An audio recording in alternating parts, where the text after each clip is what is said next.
Kəkələmə nədir? Kəkələmə həm genetika ilə, həm də ki, sonradan yarandığı müşahidə olunub. Yəni sırf genetika ilə bağlaya bilmirik. Ümumiyyətlə kəkələmə nitq ləngiməsi sayılır yoxsa yox? Məsələn, bağçada uşağın ən yaxın olduğu uşaq kəkələyir və onlar birlikdə çox zaman keçirdiklərinə görə və artıq o da onun nitqini yamsılayır. Bəs hansı amillərdən yaranır kəkələmə sizcə? Bir zaman o yemək yeyərkən təsadüfdən pişik gəldi və uşaq o qədər dərin qorxu keçirmişdi ki, kəkələmə olmuşdu uşaqda. Salamlayıram hər kəsi. Bu gün biz sizinlə kəkələmə barəsində danışacağıq. Kəkələmə nədir? Hansı amillərdən yaranır? Hansı növləri vardır? Və mənim həmsöhbətim Bikə xanımdır, loqoped. Xoş gəlmisiniz Bikə xanım. Xoş gördük. Təşəkkür edirəm dəvətiniz üçün. Siz sağ olun ki, gəlib iştirak etdiniz. Bikə xanım, mən bu gün kəkələmə barəsində danışmaq istəyirəm. Ümumiyyətlə son zamanlar bizdə nitqlə bağlı bir sıra problemlər var və onlardan biri də məhz kəkələmədir. Kəkələmə nədir? Kəkələmə danışanın nitqinin sözlər deyən zaman sözlərin əvvəlində, ortasında və yaxud da sonunda hansısa səsin, ola bilər heyecanın təkrarlanması və yaxud da tutulmasıdır. Danışan zaman tutulur, danışa bilmir və yaxud da hansısa bir heyecanı və ya səsi dəfələrlə təkrar edir. Bu fakt, bu nitqdə olan bu problem kəkələmə adlanır. Kəkələmə ümumiyyətlə sizcə genetik faktordur, yoxsa həm genetik və yaxud sonradan yarana bilirmi? Kəkələmə həm genetika ilə, həm də ki, sonradan yarandığı müşahidə olunub. Yəni sırf genetika ilə bağlaya bilmirik. Yəni hər iki halda mövcud ola bilir. Sonradan ən çox hansı hallarda yaranır kəkələmə? Əvvəllər daha çox psixogen faktorlar nəticəsində yarandığı müşahidə olunurdu. Ancaq günümüz üçün bu aktual deyil. Hal-hazırda kəkələmə həm neyrogen, psixogen və fizioloji olur. İndi mən açmaq istəyirəm bunlar hansı faktorlardır. Psixogen faktorlar odur ki, uşaqlarda sıxıntı, qayğı, qorxular nəticəsində yaranır və sonradan o özünü büruzə verir kəkələmə kimi, nitqinə təsir eləyir və o danışan zaman nitqi, yəni təkrarlanmalar olur. Nitqi aydın olmur. Neyrogen faktorlar isə onlardır ki, məsələn, sonradan insultlar, baş beyin travmaları nəticəsində insanlarda müəyyən nitq pozuntuları yaranır. Kəkələmə də bunlardan biridir. Beyin nitq mərkəzini koordinə edə bilmir və neyrogen pozuntular yaranır. Ümumiyyətlə kəkələmə nitq ləngiməsi sayılır yoxsa yox? Bəli, kəkələmə nitq ləngiməsi yox, nitq pozuntusu sayılır. Nitqin normadan kənara çıxmadır, yəni burada nitq olduğundan kənara çıxır. Bəs hansı amillərdən yaranır kəkələmə sizcə? Yenə deyirəm, yəni bir çox faktorlar var. Məsələn, hal-hazırda daha çox olur fiziogen faktorlar. Bunlar hansılardır? Məsələn, 2-5 yaş arası uşaqlarda olur, müşahidə olunur bu. Həmin uşaqlar yeni-yeni sözlər öyrənməyə başlayırlar və bu sözlər onlarda öyrəndiyi hər şeyi daha tez və bir anda çatdırmağa çalışırlar və bu zaman həm onlarda kəkələmə yaranmış olur, həm də ki, taxilaliya yaranmış olur. Yəni nitqin sürətliliyi və eyni zamanda kəkələmə də yaranmış olur. Bunu aradan qaldırmaq üçün uşağın biraz gözləmək lazımdır. Hardasa bir 5 ay falan gözləmək lazımdır ki, uşaq yəni öz-özünə keçmək kimi bir hal ola bilər. Əgər ki, bir 5 ay ərzində keçmədi bu hallar, artıq mütəxəssislərə müraciət eləmək lazımdır. Həmçinin bəzən olur ki, məsələn, bağçada uşağın ən yaxın olduğu uşaq kəkələyir və onlar birlikdə çox zaman keçirdiklərinə görə və artıq o da onun nitqini yamsılayır. Bəli, yamsılama ilə də kəkələmə yaranmış olur ki, təəssüflər olsun. Bu da kəkələmə sayılırmı, yoxsa müəyyən müddətdən sonra keçə bilərmi? Bu kəkələmə sayılır, amma keçmə şansı daha yüksəkdir. Əgər keçmədisə, yenə deyirəm, mütəxəssislərə müraciət eləmək lazımdır. Yəni gözləmək olar bir neçə ay ki, baxaq görək necə olur. Yəni həmin dostundan onu ayırmaq lazımdır. Təbii ki, uşağın daha sakitləşdirmək lazımdır. Yəni onun nitqini gözləmək lazımdır ki, kəkələyən zaman sakitləşsin, dayan, gözlə və sakitləşən zaman başla yenidən nitqini davam elətdir. Əgər ki, yenə də keçmədisə, artıq mütəxəssislərlə işbirliyi etmək lazımdır. Bikə xanım, bəzən bizim öz təcrübəmizdə belə olub. Uşaq rus dilinə, yəni ikinci xarici dil, rus, ingilis fərqi yoxdur. Yəni qrup olaraq bağçada dəyişdirilib və uşaqda kəkələmə problemi yaranıb. Bu dil dəyişməklə əlaqəlidirmi, yoxsa zaten bu uşaqda olub sadəcə kəkələmə yaranıb deməkdir? Deməli, burada iki faktora baxırıq. Birinci, uşağın yüklənməsi prosesi, stres faktoru. Yəni uşaq öz ana dili, məsələn, Azərbaycan dilidir. Onun dilini dəyişdilər, etdilər ya rus, ya ingilis dili məsələn. Artıq uşaq öz dilindən kənara çıxdı və onun stres faktoru biruzə verir. O özünü necə ifadə edəcəm, necə öyrənəcəm, alınacaqmı məndə, sözləri təhlil edən zaman beyində o artıq stres faktoru işə keçir və uşaqda nitqində kəkələmə yaranır. Bu bir faktor və ola bilər ki, həmin uşaqda sinir sistemi zəifdir və onun olan haldır ki, ola bilər nəsildə kimdəsə olubsa və bu onu daha da tətikləyir. Bəli. Mən əslində həmişə düşünürdüm ki, nə üçün uşaqda dil dəyişdirəndə kəkələmə yaranır? Bu bəlkə mənim şəxsi fikrimdir. Düşünürəm ki, sözləri düzgün tələffüz etmədiyinə görə, sözləri düzgün tələffüz etməyəndə sözlərin arxasınca getdikdə tələffüz yaranır. Bu mənim şəxsi fikrimdir. Yəni onlar o qədər stres keçirdirlər ki, və ola bilər ki, üzr istəyirəm, yüklənirlər. Uşaq yükləndikcə onda əlavə, yəni baskı yaranır və ailə ondan tələb eləyir ki, bu dili öyrənməlisən, bunu eləməlisən. Bir neçə dili hətta öyrədilər, nəinki bir dili. Əlavə dərs yükü, yəni bunlar hamısı birlikdə kəkələməni yarada bilir. Belə deyim, kəkələmə olur ki, nitq tam gedə bilirmi kəkələmədə? Uşaq kəkələyir və valideyn buna tam diqqət yetirmir və yaxud həddindən artıq yükləmələr olur və bir gün uşaq oyanır, nitq yoxdur. Belə bir situasiyalar ümumiyyətlə mümkündürmü kəkələmədə? Yox, nitqin tam itməsi olmur, amma yəni ağırlaşmış formalar var. Məsələn, klonik tonik dediyimiz kəkələmənin növü ən ağır növdür ki, burada həm tutulmalar olur, yəni dayanır, nitq danışır, ani moment dayanır və gəlmir söz. Onu gətirə bilmir. Çünki burada artıq əzələ tonusu nəticəsində yaranır tutulmalar və əzələ tonusu yarandığı zaman o öz artikulyar aparatını, ağız aparatını istifadə edə bilmir. Və həm də onda ola bilər sözün əvvəlində, ortasında və ya sonunda təkrarlamalar, hecaların və ya səslərin təkrarlanması bu zaman yəni ən ağır növdür. Amma səsin ümumən nitqin tutulması olmur.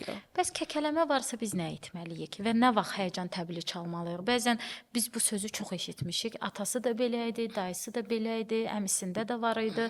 Keçsin düzələcək. Hətta 5-6 yaşını gözləyən valideynlərimiz var. Ümumilikdə zaman keçdikcə də o kəkələmənin izlərini həmin yəni insanlarda görə bilirik artıq.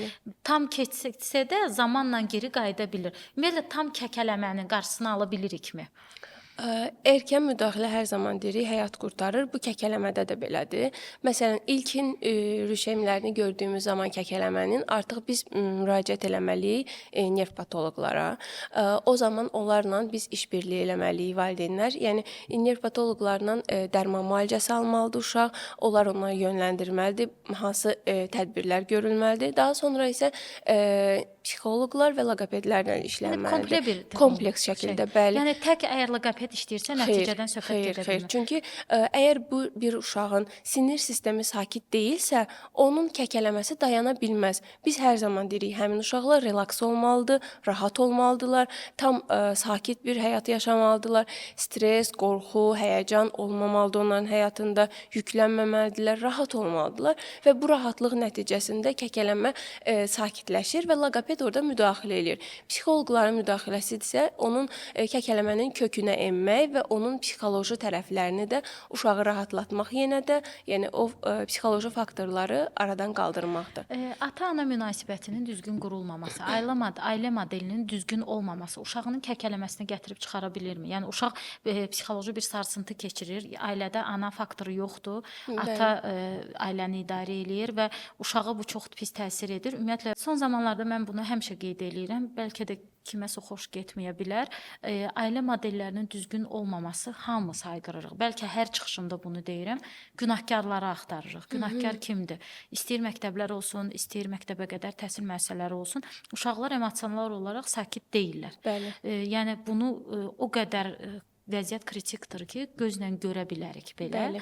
Yəqin ki, siz də aqressiyalar yaranıb uşaqlar arasında. Və keçən dəfəki çıxışlarımızda nitq ləngimələridir, nitq pozuntularıdır, exolaliyalardır və yaxud digər nitq problemləridir. Bəzən valideynlər görməzdən gəlir. özləri özlərinə Qəbul etmirlər. Qəbul etmirlər. İlk öncə valideynin qəbul etməsi lazımdır. Bəli. Qəbul etmirik. Sanki zamanı dayandırmışıq və düşünürük ki, zaman keçəcək, düzələcək. Özümüzü sakitləşdiririk. Ailə modelinin düzgün olmaması kəkələmə prosesini, yəni probleminə gətirib çıxara bilərmi? Burada təkcə ailə modeli deyil də, o dediyimiz o aqressiyanın səbəbləri həm də onların uşaqların məruz qaldığı mavi ekran da ola bilir.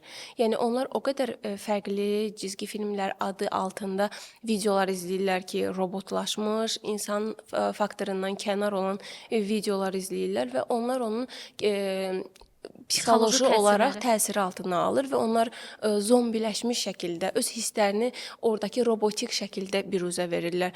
Bağçalarda dişləmələr artıb, məktəblərdə uşaqlar bir-birinə aqressiv şəkildə ünsiyyət qururlar, aqressiv cavab verirlər, bullinqlər artıb. Yəni bunlar hamısı həm ailə modelindən, həm də onların məruz qaldığı, bu da ailədən qaynaqlanır. Yəni ailələr uşaqlarını nəzarət altında saxlamalıdırlar müəyyən yaşa qədər ki, onlar nələrlə izləyirlər, kimlərlə necə ünsiyyət qururlar, yəni onların həyatı necə keçir. Bunu nəzarət altında saxlamalıdırlar. Və təbii ki, ailədə əgər şiddət varsa, əgər ailədə uşaqlar yəni hansısa bir gərginliyə şahid olurlarsa ki, yük daha çox ananın üzərindədir və yaxud da hər hansısa bir şiddətə məruz qalır onun əzizləri və bu zaman ola bilir. İndi bizə deyə bilərlər ki, filan kəs də belədir, amma onun uşağında kəkələmə və yaxud da ayrı bir problem yoxdur.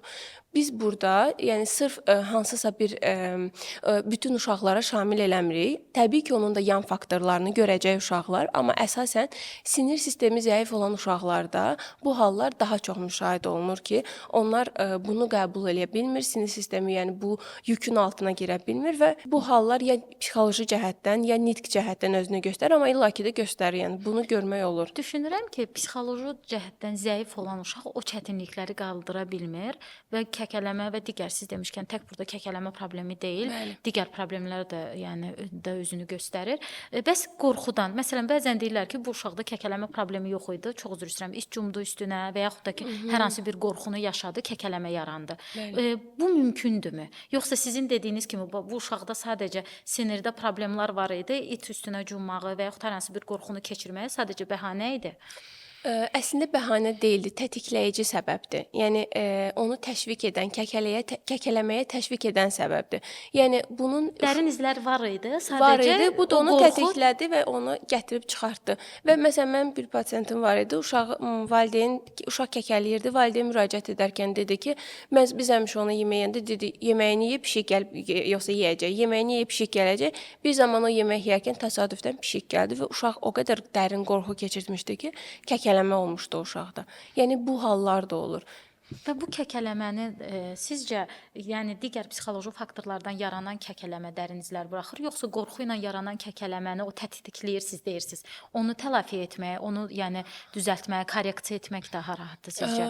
Yəni ümumiyyətcə kəkələmənin korreksiyası rahat deyil, belə onu deyim. Yəni çətindir, çünki burada hər tərəfli olmalıdır. Bizdə məsələn, amma yenə də sonradan yaranan zaman, əgər nəsildə bir kəkələyən bir şəxs olmayıbsa, yəni genetik faktor yoxdursa və sonradan yaranıbsa bu kəkələmə, bu daha rahat olar. Çünki genetik faktor olanda artıq bu uşaqda, yəni genində var. Bu çox, yəni mən bir sözlə demək istəyirəm valideynlərə, əgər bir ana uşağı dünyaya gələn zaman bilirsə ki, onun genetikasında və yaxud da atanın genetikasında babası olsun və yaxud da əmisi olsun, filan kəsi olsun, onda belə bir faktor varsa, onlar artıq hər an gözləmədə olmalıdırlar və uşağı stressdən, qorxudan uzaq tutmalıdırlar. Uşağı rahat, xoşbəxt böyütməyə çalışmalıdırlar ki, onda da olma ehtimalı çox böyükdür. Yəni bu hal var. Yəni hər hansı bir şey bu faktora gətirib çıxara bilər. Bunu öncədən hansısa testlə müəyyən etmək olurmu? Yox, mümkün deyil. Sadəcə zamanla biz müşahidə edə bilərik və əgər bu problem baş qaldırarsa, siz düz vurğuladınız. Əgər bir problem genetika ilə əlaqəlidirsə, onu biraz təlafi eləmək Bəli, zaman alacaq. zaman alır. Hətta elə ola bilərmi qalıcı kəkəlik olsun? Qalıcı yox, gedib qayıdan olur. O ən ağırıdır. Yəni əgər biz kəkələməni korreksiya ediriksə və uşaqda biz həmişə valideynlərə tapşırırıq ki, 1 il ərzində, məsələn, biz 3 aya kəkələməni korreksiya elədik, kəkələmə bitdi. Biz valideynlərə tapşırırıq, daimi nəzarətdə olun, daimi olaraq bizim dediklərimizi təkrarlayın, edin, evdə mütləq mütəmadi olaraq o sakitlik rejimini saxlayın və əgər hər hansısa bir faktor yenidən olsa kəkələmə qayıdacaq və qayıtması əvvəlkindən daha pisdir. Yəni əgər bu getmişdisə onu saxlamaq lazım idi və onun geri gəlməsinə izin verməmək lazım, şərait yaratmamaq lazım idi. Əgər yenidən yarandısa, artıq bu biraz daha dərin olur yəni. Bəs belə deyim də, kəkələməni sadaladıq. Bəs kəkələməni müalicə edərkən nələrdən istifadə edirsiniz? Hansı metodlardan istifadə edirsiniz? Kəkələmənin müalicəsində bizdə diafraqma, düzgün nəfəs alıb vermə, yəni bəzi həkimlər və yaxud da bəzi mütəxəssislər bunu qəbul etməsə də dünyada artıq bu öz əksini tapıb ki, qidalarımız bizim sinir sistemimizə təsir edən ən başlıca amillərdən biridir. Biz kəkələmə də sinir sisteminə əlaqəli olan bir nitq qüsuru olduğuna görə biz qida seçiciliyinə də burada riayət edirik. Müəyyən olunmuş bir burada pəhriz var. O pəhrizi əməl etməliyik. Düzgün nəfəs alıb vermə olmalıdır. Müəyyən məşğələlər var, səs məşğələləri, nəfəs məşğələləri. Yəni bunlar hamısı riayət olunduğu təqdirdə kəkələmədən azad olmaq olur. Çox sağ olun Vikə xanım məlumatınız üçün. Fikirləriniz çox maraqlı idi. Çünki qeyri-peşəkarların toxunuşlarından valideynlərdə də bir güvənsizlik hissi var və bu çıxışları etməkdə məqsədimiz odur ki, valideynlər əgər bu problemlərlə üzləşirlərsə, artıq bir alqoritm şəklində o ardıcılığı bilsinlər ki, kimlərə mütəxəssislərə müraciət etməlidirlər, necə bu problemdən çıxış yolu tapmalıdırlar. Məsələn, bizə tədris mərkəzinə çox müraciət edirlər. O qədər digər tədris mərkəzlərindən böyük travmalarla gəlmiş valideynlər var ki, biz onlarla empati qurmağa çalışırıq. Çünki təəssüflər olsun. Çox təəssüf hissi ilə bunu deyirəm və bundan ən çox əziyyət çəkən uşaqlardır. Və uşaq psixologiyası elə bir psixologiyadır ki, biz deyə bilmərik ki, bu situasiya bu uşağa bu cür təsir elədi. Mütləq ikinci uşağa da bu cür təsir edəcək. Digər uşağa daha dərin izlər buraxa bilir. Mən heç bir qızı yadımdan çıxartmayacaqdım. Məcburən uşağım valideyni razı salınsın deyənə ilk gün bağçada məcbur yedirilmişdi. Biz düz 3 ay o uşaq üzərində əziyyət çəkdik. Uşaqda bir güvənsizlik bağı yaranmışdı bağçada, komfort hissini yarada bilmirdi. Və təşəkkür edirəm, fikirləriniz çox dəyərli idi həqiqətən. Mən ümid edirəm ki, valideynlər artıq övladlarında, kimin ki övladında kəkələmə problemi var, artıq o alqoritmanı bilirlər. Bir faydası olar. Sonda sizin fikriniz də önəmlidir. Buyurun, son söz olaraq. Mən də yəni valideynlərə bildirmək istəyirəm ki, hər zaman kimə müraciət edirlərsə araşdırsınlar. Yəni dəqiq bilsinlər ki, bu işin peşəkarıdır. Bunun öhdəsindən gələ biləcək ya yox. Çünki əgər ikinci və üçüncü əl müdaxilələr artıq uşaqlar üçün həm gec olmuş ola bilər, həm də ki, o artıq izlərin dərinliyini yaratmış ola bilər. Uşaqlarda psixoloji problemlərə gətirib çıxara bilər.